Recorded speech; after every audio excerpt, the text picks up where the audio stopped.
ചൈനയെ ചുറ്റി വളഞ്ഞ ഒരു പാമ്പിനെ പോലെയാണ് അമേരിക്കയുടെ ഈ ട്രേഡ് വാർ. ചൈനയെ മാത്രം അത് പിന്നിലേക്ക് വലിച്ചുകൊണ്ടിരിക്കുകയാണ്. ഈ സാഹചര്യത്തിൽ ചൈനയും അമേരിക്കയ്ക്കെതിരായ താരിഫ് 84% വർദ്ധിപ്പിച്ചു. അമേരിക്ക ചെയ്തത് ചൈനയ്ക്കെതിരെ 125% താരിഫ് വർദ്ധിപ്പിച്ചു. എങ്കിൽ പോലും ചൈന പിന്മാറില്ല എന്നാണ് പറയുന്നത്. അതേ ചൈന തന്നെ ചില രാജ്യങ്ങൾക്ക് ഒരു സന്ദേശം അയച്ചു. ഏഷ്യൻ രാജ്യങ്ങൾ, യൂറോപ്യൻ യൂണിയൻ, ഇന്ത്യ, ബ്രിക്സ് ഇങ്ങനെ പല രാജ്യങ്ങളോടും സഹായം അഭ്യർത്ഥിച്ചു. ചൈന പറയുന്നത് അമേരിക്കയുടെ താരിഫ് പദ്ധതിക്കെതിരെ നമ്മൾ എന്തെങ്കിലും പ്രതിഷേധിച്ചില്ലെങ്കിൽ പല രാജ്യങ്ങൾ നമുക്കെതിരെയും നമ്മുടെ വ്യാപാരത്തിനെതിരെയും അണിനിരത്തി. ഇതിനെ എങ്ങനെയാണ് നമ്മൾ തടയേണ്ടത് എന്നാണ് ചൈന ചോദിക്കുന്നത്. പ്രധാനമായും ചൈന ഇന്ത്യയെ തങ്ങളിലേക്ക് ആകർഷിക്കാൻ ശ്രമിക്കുകയാണ്. എന്നാൽ ഇന്ത്യ പറഞ്ഞത് ഇല്ല, എനിക്കിതിൽ യാതൊരു പങ്കും ഇല്ല. കാരണം ഈ ട്രേഡ് വാർ എന്നത് ഓരോ രാജ്യങ്ങൾക്കും ഓരോ രീതിയിലാണ് പ്രശ്നമുണ്ടാക്കുന്നത്. ഞാൻ അമേരിക്കയ്ക്കെതിരെ എന്റെ താരിഫ് ഉയർത്തി, അതുകൊണ്ട് അമേരിക്കയും തിരികെ താരിഫ് വർദ്ധിപ്പിച്ചു. ഇത് ഒരു വ്യാപാര യുദ്ധം ഒരു ഭാഗത്തിരുന്നാലും നിങ്ങൾക്കും അമേരിക്കയ്ക്കും ഇടയിലുള്ള ഈ ഒരു പ്രശ്നം ലളിതമായ ഒരു വ്യാപാര യുദ്ധം മാത്രമല്ല, ഇത് മറ്റെന്തോ ആണ്. ഇത് നിങ്ങൾ തന്നെ കൈകാര്യം ചെയ്താൽ മതിയെന്ന് ചൈനയെ സഹായിക്കില്ല എന്ന് ഇന്ത്യ പറഞ്ഞു. ബ്രിക്സ് രാജ്യങ്ങളോട് പ്രാദേശിക കറൻസി ഉപയോഗിച്ച് ബിസിനസ് ചെയ്യാനും ചൈന ആവശ്യപ്പെട്ടു. പ്രാദേശിക കറൻസി എന്ന് പറഞ്ഞാൽ യുവാൻ തന്നെയല്ലേ എന്നാണ് ബ്രിക്സിൽ ഒരു ചർച്ചയായി മാറിയിരിക്കുന്നത്. ഡോളർ നമ്മൾ ഉപേക്ഷിക്കണം, പക്ഷേ അത് അമേരിക്കയെ കൊണ്ട് തന്നെ ചെയ്യിപ്പിക്കണം. അമേരിക്ക ഡോളറൈസേഷൻ നടത്തിയാൽ മാത്രമേ ഭാവിയിൽ നമുക്ക് അമേരിക്കയെ മുന്നോട്ട് കൊണ്ടുപോകാൻ കഴിയുകയുള്ളൂ എന്ന് പലരും പറയുന്നു. അമേരിക്ക ഡോളറൈസേഷൻ ചെയ്യുമോ? റഷ്യ ഉക്രൈൻ യുദ്ധത്തിൽ എന്താണ് സംഭവിക്കുന്നത്? എല്ലാം ഈ വീഡിയോയിലൂടെ വിശദമായി അറിയാം.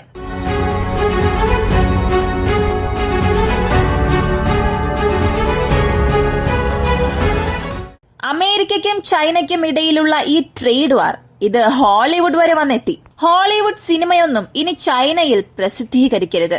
ചൈനയിൽ ആരും ബോളിവുഡ് സിനിമകൾ വാങ്ങാനോ ചൈനയിലെ ജനങ്ങൾ ഹോളിവുഡ് സിനിമ കാണുന്നതിനും വാങ്ങുന്നതിനും എല്ലാം വിലക്കേർപ്പെടുത്തിയിട്ടുണ്ട്. അങ്ങനെയാണെങ്കിൽ ഇതിനു മുൻപ് ചൈനയിൽ ഹോളിവുഡ് സിനിമകളൊക്കെ കാണാറുണ്ടോ എന്ന് ചോദിച്ചാൽ തീർച്ചയായും ഉണ്ട്. അവസാനമായി തമിഴിലെ വിജയ് സേതുപതിയുടെ ഒരു സിനിമ പോലും ചൈനയിൽ നല്ല ഹിറ്റായി. കൂടാതെ ഹോളിവുഡ് സിനിമകളൊക്കെ അവിടെയുള്ള ജനങ്ങൾ കാണുന്നുണ്ട്.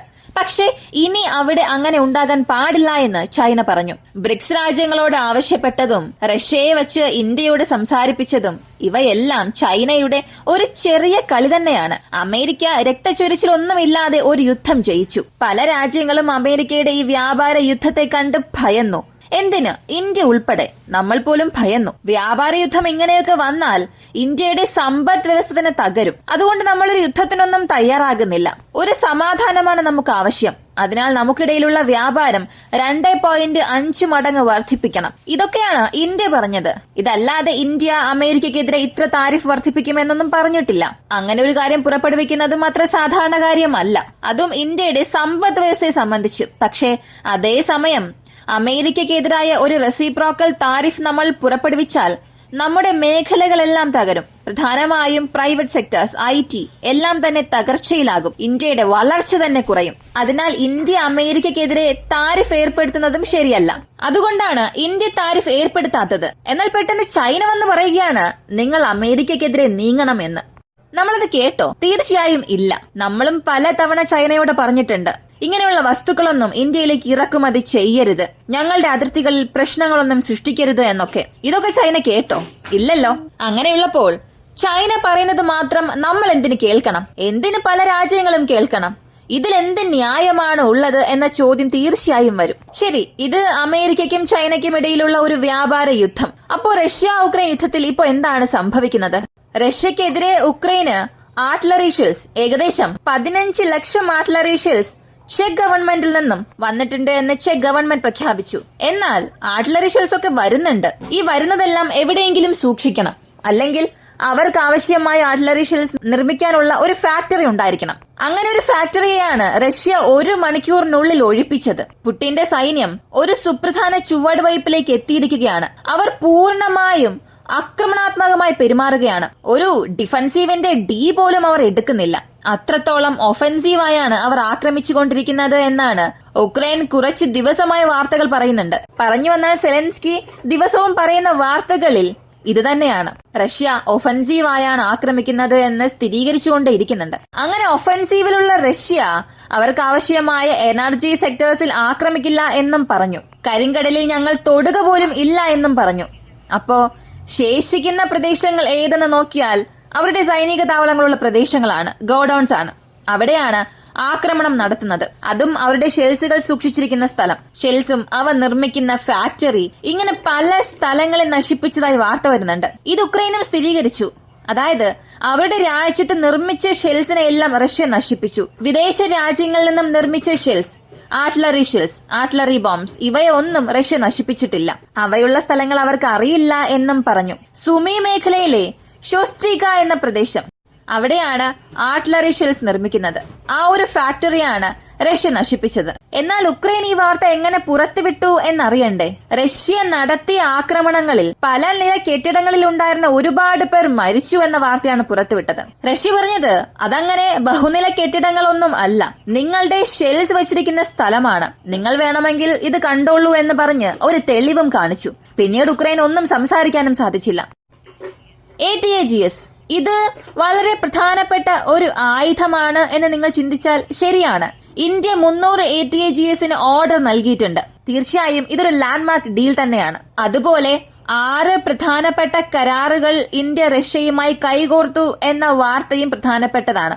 ലോകരാഷ്ട്രീയത്തിൽ അമേരിക്കയെയും റഷ്യയെയും ഒരേ സമയം കൈകാര്യം ചെയ്യാൻ കഴിയുന്ന ഒരു രാജ്യം അത് ഇന്ത്യ മാത്രമാണ്. ഇതിൽ ഇന്ത്യക്കാർ തീർച്ചയായും അഭിമാനിക്കണം. ശത്രുക്കളെ സുഹൃത്തുക്കളായി നിലനിർത്തുന്നത് ഒരു വലിയ ബുദ്ധിമുട്ടുള്ള കാര്യമാണ്. എന്നാൽ ഇന്ത്യൻ സർക്കാർ ആ പ്രശ്നത്തെ സ്നേഹിക്കുകയും അതേസമയം സ്വന്തം ആവശ്യങ്ങൾക്കായി അത് പ്രയോജനപ്പെടുത്തുകയും ചെയ്യുന്നു. റഷ്യ യാസൻ M-ക്ലാസ് ന്യൂക്ലിയർ സബ്മറൈൻ പുറത്തുവിട്ടു. ഇത് അവരുടെ 5ാമത്തെ യാസൻ ന്യൂക്ലിയർ സബ്മറൈൻ ആണ്. ഏകദേശം 130 മീറ്റർ നീളവും 13 മീറ്റർ വീതിയുമുള്ള 13,800 ടൺ ഭാരമുള്ള ഈ ഒരു കപ്പലിന് 90 ക്രൂ മെമ്പേഴ്സിനെ വഹിക്കാൻ കഴിയും. അതിന്റെ വേഗത 16 നോട്ട്സ് ആണ്. വെള്ളത്തിനടിയിൽ അതിന്റെ വേഗത ഏകദേശം 28 മുതൽ 31 നോട്ട്സ് ആണ്. ഇതൊരു ന്യൂക്ലിയർ പവേർഡ് സബ്മറൈൻ ആണ്. അപ്പോ 5ാം ന്യൂക്ലിയർ പവേർഡ് സബ്മറൈൻ എന്ന് പറയുമ്പോൾ അത് റഷ്യക്ക് വളരെ നല്ലൊരു വാർത്ത തന്നെയാണ്. അടുത്ത് ഡെൻമാർക്ക് എന്ന് പറയുമ്പോൾ തന്നെ നമുക്ക് തീർച്ചയായും ഗ്രീൻലാൻഡിനെ ആയിരിക്കും ഓർമ്മ വരിക. ഗ്രീൻലാൻഡിനെ കുറിച്ചുള്ള വാർത്തകൾ എത്രയും പെട്ടെന്ന് ഡൊണാൾഡ് ട്രംപ് ചർച്ചയിലേക്ക് കൊണ്ടുവരും. ഇപ്പോ അമേരിക്കയിൽ ഒബാമയുടെ കുടുംബം ഒരു വിവാഹമോചനം നേടിയെന്ന വാർത്തകൾ പുറത്തു വരുന്നുണ്ട്. കൂടാതെ ജോ ബൈഡന്റെ പേരിലുള്ള കേസ് ഞാൻ തുടരുമെന്ന് ഇടയ്ക്കിടയ്ക്ക് ഡൊണാൾഡ് ട്രംപ് പറഞ്ഞ് ഒരു ഭീഷണിപ്പെടുത്തുന്നുണ്ട്. ഇതിനിടയിലാണ് അമേരിക്കയുടെ പ്രസിഡന്റ് ഡൊണാൾഡ് ട്രംപ് മറ്റൊരു കാര്യം പറഞ്ഞത്. ഉക്രൈന് എതിരെ ഞങ്ങൾ കരുക്കൾ നീക്കുകയില്ല, അതേസമയം റഷ്യയെ പിന്തുണയ്ക്കുന്ന രീതിയിൽ ഞങ്ങളുടെ സ്വരം ഉണ്ടാകുമെന്നും പറഞ്ഞു. ഈ ഡെൻമാർക്ക് എന്ന് പറയുമ്പോൾ അമേരിക്ക അവരുടെ ഗ്രീൻലാൻഡ് ഏറ്റെടുക്കാനുള്ള ശ്രമങ്ങൾ നടത്തുന്നു എന്ന വാർത്തകളൊക്കെ പുറത്തു വരുമ്പോൾ ഡെൻമാർക്ക് നിശബ്ദമായി മറ്റൊരു കാര്യം ചെയ്യുന്നുണ്ട്. ഉക്രൈൻ ആവശ്യമായ 40 ദശലക്ഷം യൂറോയുടെ ഒരു പിന്തുണ ഫണ്ട് പുറത്തിറക്കി. ഈ 40 മില്യൺ യൂറോ എന്തിനു വേണ്ടിയാണെന്ന് ചോദിച്ചാൽ അവരുടെ റിസർച്ചിന് വേണ്ടി, അവരുടെ സൈനിക ആവശ്യങ്ങൾക്ക് വേണ്ടിയാണെന്നും ഡെൻമാർക്ക് ഗവൺമെന്റ് തന്നെ പ്രഖ്യാപിച്ചു.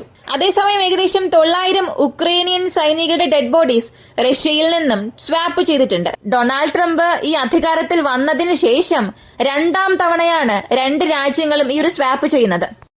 മാക്സർ ലോഞ്ച് ചെയ്തു. GPS പോലുള്ള visual based navigation system launch ചെയ്തിട്ടുണ്ട്. ഈ മാക്സറിനെ സംബന്ധിച്ച് അവരുടെ പക്കൽ ഭൂമിയുടെ മുഴുവൻ ഭൂപടവും ഉണ്ട്. ഈ മാപ്പ് ഉപയോഗിച്ച് നാവിഗേറ്റ് ചെയ്യുന്നത് അവർക്ക് എളുപ്പമായിരിക്കും. ഇതിനായി അവർക്ക് ഉപഗ്രഹ ആശയവിനിമയം ആവശ്യമില്ല.